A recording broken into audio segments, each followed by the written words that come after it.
今集又嚟到人比鬼更恐怖系列。本身我剪緊一條關於行山嘅鬼故事，不過聽完呢個故事之後，我覺得真係大癲啊，忍唔住打個尖，分享咗俾大家先。行山嘅鬼故就留翻下次先啦。大家好，歡迎翻嚟千幸靈語。可能大家都會聽過唔少東南亞地區一啲關於巫術嘅鬼故事，而今集我要講嘅故事發生地點就係香港人最中意嘅鄉下日本。每次講故事之前，我都會做少少資料搜集。今次我上網揾關於日本巫術嘅時候，我先發現原來日本係有啲公司專係幫人進行詛咒，幫你用一啲咒術對付一啲你想對付嘅人，收費由幾萬yen到幾十萬yen不等，類似香港嘅打小人。不過喺日本向對方進行咒術其實係犯法嘅行為，所以呢啲公司通常只可以喺地下市場揾人介紹。好，廢話唔多，故事而家開始啦。為咗令大家更加投入呢個故事，之後我會以第一人稱，即係以故事主角嘅視角去敘述呢段經歷。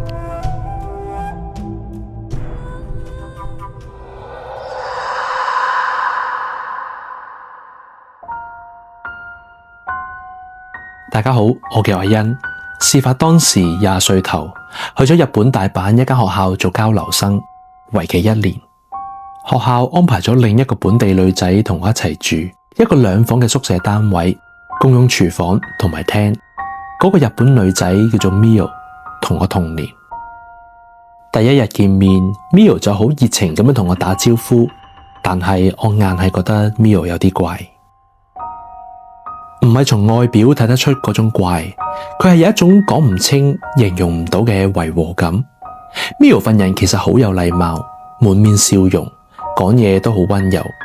但係總係覺得佢講嘢陰陽怪氣啊！我覺得佢好似某一個人。Mio 第一次見到我，已經主動話幫手搬行李，帶我去附近嘅超市，仲介紹我邊間餐廳好食，邊間唔好食。雖然 Mio 好熱情，但係我心底裏邊總係有把聲音同我講，好怪。Mio 怪嘅地方唔係做咗一啲咩過分嘅行為，反而係一啲小動作令我覺得唔舒服。舉個例子，第一日佢幫我收拾行李嗰陣，間中會突然停低，突然之間定鏡，靜靜咁望住我，但係1-2秒之後就若無其事咁繼續幫手執行李，係啲好細微嘅嘢。我唔確定係咪自己諗多咗，因為 Mio 根本就冇做過任何過分嘅嘢。佢係一個有禮貌，甚至係一個完美嘅室友。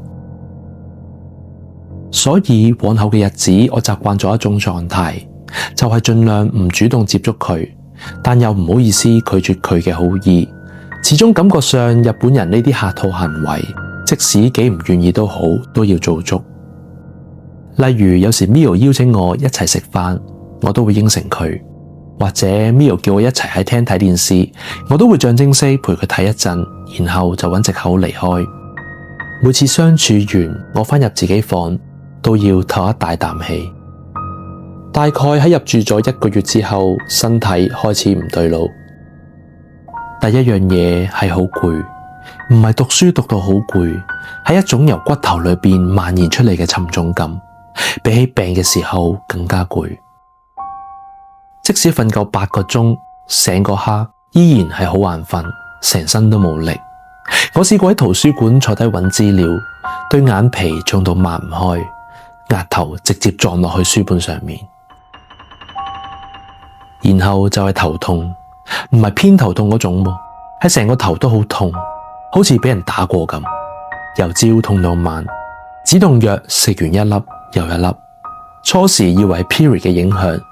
但去到尾真係頂唔順，去咗睇醫生。醫生就話可能我啱啱嚟日本，水土不服，又可能係因為壓力，開咗啲維他命俾我，叫我多啲休息。我覺得最唔對路嘅就係成日發夢，我係1連幾日都發噩夢，每個夢境嘅開頭都唔同，就好似平時日常生活咁，冇乜特別，但係個結局次次都係一樣。喺夢入邊，我行返宿舍嘅必經之路嗰陣，都要經過一棵大樹。嗰棵大樹起碼有10幾米高，樹幹非常粗，一個成年人伸長對手都攬唔晒。就喺我經過呢棵樹嘅時候，棵樹會突然之間裂開一個大窿，然後就有個長頭髮冇鼻哥嘅女人喺入邊爬出嚟，用兩隻手捉住我隻大髀。嗰種觸感係完全真實，唔似係夢境。我感覺到個女人對手係好凍，同時亦都感受到俾指甲搲實大髀好痛嗰種感覺。最恐怖係嗰個 moment 對腳係唔聽話，完全行唔喐。然後個女人全程目無表情，由下而上碌大對眼望住我，唔出聲，唔講嘢。個畫面非常恐怖。每次去到呢個時候，我都會驚到極點。最慘個夢並唔係即刻醒，每次都要保持住呢個畫面一段時間。隔咗一陣，我就會聽到身後傳嚟叮一聲，跟住我就會喺張床度扎醒彈起身。扎醒嗰一下，喺物理上依然感受到大髀俾指甲搲住嘅觸感，要等一陣先至會散去。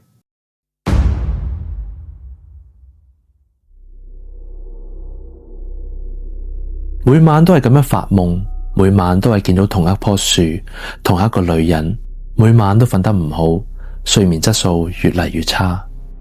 而最令我崩潰嘅係有一日我沖涼嘅時候，我發現自己大腿內側有一大片淤黑，幾乎係由膝頭哥伸延到大髀嘅中段，顏色深到有啲嚇人。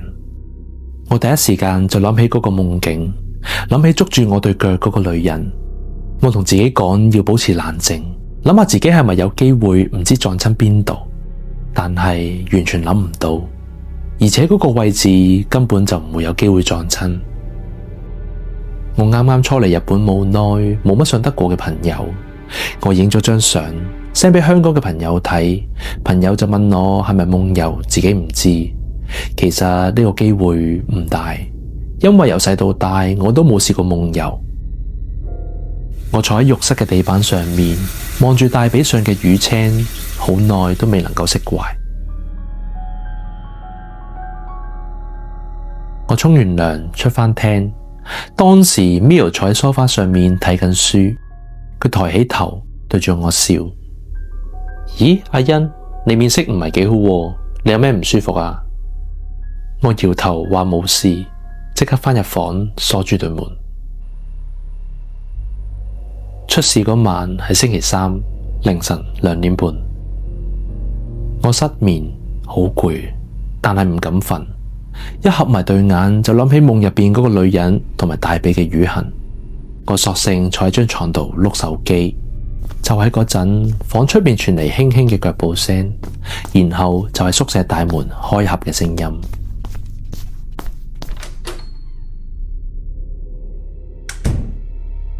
凌晨2點幾，宿舍入邊應該得我同埋 Mio 兩個人。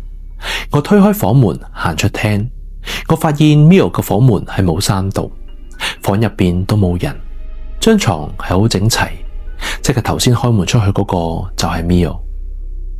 我唔知咩原因，直覺話俾我聽要跟住佢出去。我拎起件外套，靜靜雞跟住佢後面。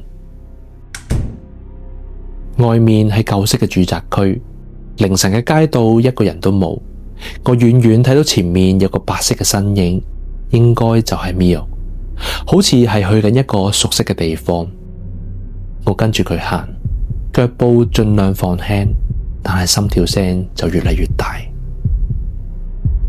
Mio 轉入一條小巷，走到去附近一個我從來未見過嘅小神社，係本地人先知道嗰種舊神社。細細個，四周圍生滿青苔嗰啲，行到入去，我只係見到一個小祠堂，同埋幾棵生得好高好老嘅大樹。我匿喺石牆後面睇住 Mio 行入去，佢着住一條白色嘅裙，一隻手揸住一支蠟燭，另一隻手揸住一個細細個嘅稻草人偶，行到其中一棵最老嘅大樹前面停低，然後我當場全身僵硬晒，係夢境入邊嗰個聲音，係每一晚響起令我扎醒嗰個聲音。然後 Mio 就企起身，咦咁樣噏緊啲嘢，但係我嘅日文修行仲未到家，唔係太聽得明佢講咩，似係念緊一啲咒語。念到最後，我終於聽得明最後嗰句係一個名，係我嘅全名。我喺石牆後面揞住自己把口，唔知等咗幾耐。我等到 Mio 轉身離開之後，我先敢企返起身。我行去棵樹嘅前面，我見到樹幹上面一共釘住咗5個稻草人偶，最新嗰個係頭先釘上去。人偶上面綁住一小撮頭髮，係黑色，帶少少啡，係我啲頭髮嘅顏色。我突然諗起，大概喺3個禮拜之前 Mio 話幫我紮辮，順手幫我執起甩咗喺地下嘅頭髮。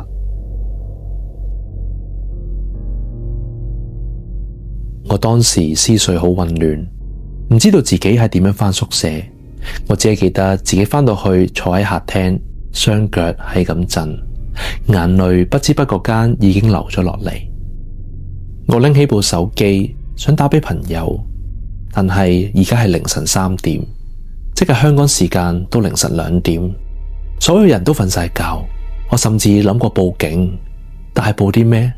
話室友用稻草人搞我？我甚至唔知道日本呢樣嘢係咪屬於違法。我又想揾學校嘅 support team，但係而家已經好夜，同埋要點講啦？話室友用巫術詛咒我啊！我一直不停咁樣思考，坐到天光。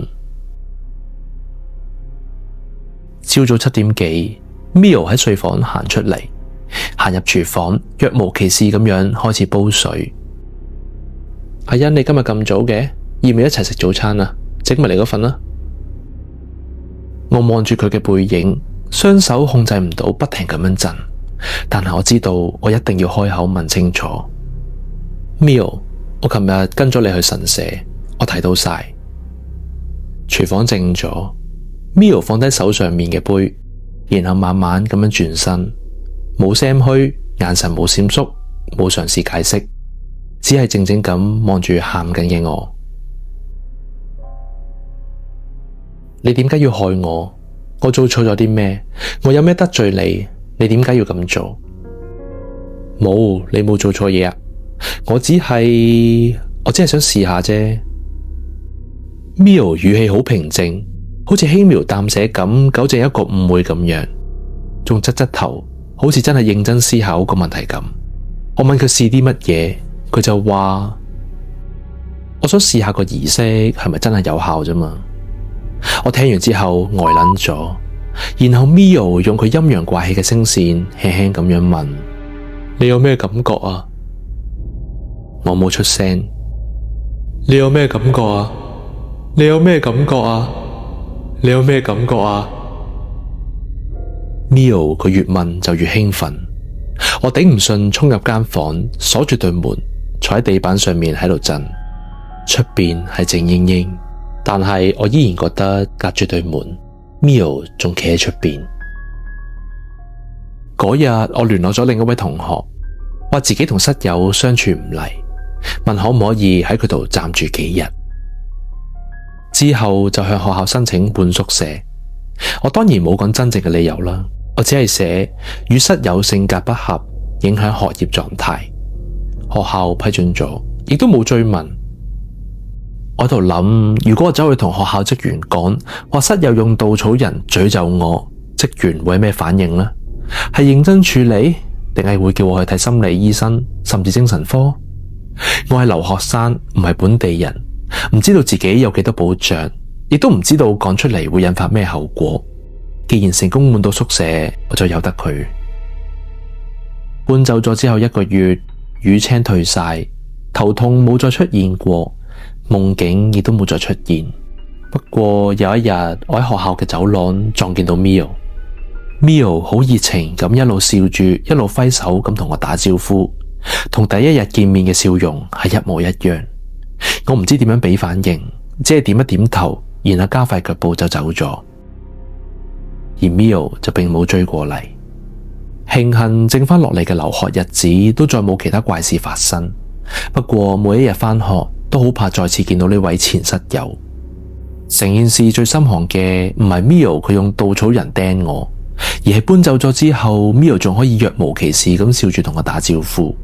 呢種人最可怕嘅地方係佢哋冇同理心，佢哋將人命視為一種數據。Mio 似乎已經得到佢想要嘅答案，所以佢放過咗我。但係下一個成為實驗對象嘅人又會係邊個呢？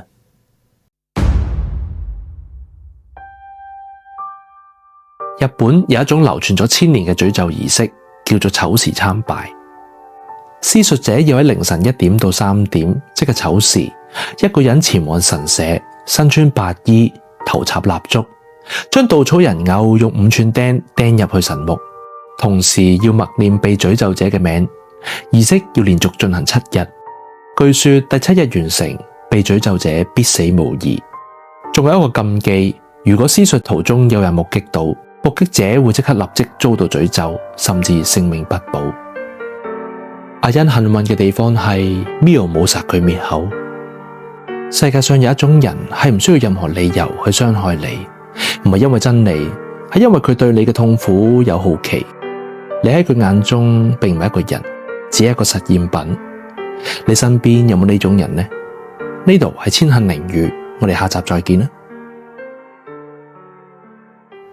如果鍾意我哋嘅故事，記得 like 同 subscribe 支持我哋，等我哋分享更多嘅靈異故事。撳埋個鐘仔，咁我哋定期出片就會通知大家啦。